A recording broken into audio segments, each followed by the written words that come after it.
Hi, I'm Craig with ApplianceVideo.com, and today we're going to be checking out this GE Electric Range 6-inch element.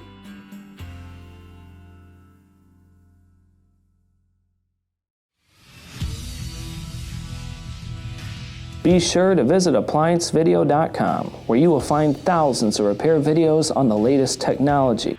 And for a limited time, you can save big on an annual membership and take advantage of all of our premium benefits.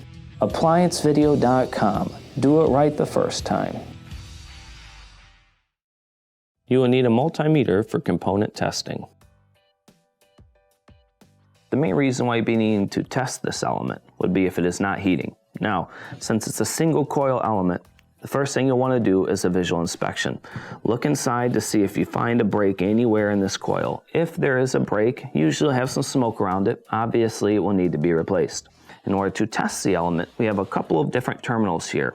On this side, you have the terminal in the block as well as the terminal directly to the element. This is how we're going to test out the actual element. So we will set our meter on ohms, and you'll want to go from this plug-in terminal to here to see if we have continuity. This one we do. So that's telling us that there's not a break in the line and that portion of the element is good.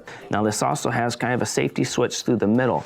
It is a normally open switch, so if your element is not turning on, make sure you test right here on these two terminals to see if it's open. It should not have continuity. And that is open, so it's actually testing out good. But if it was closed, it will need to be replaced. If this line is open, once again, it will need to be replaced.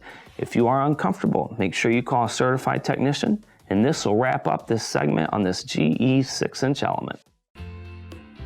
Thank you for watching another quality video from ApplianceVideo.com. If you found this video helpful, make sure you click the like and subscribe to our channel.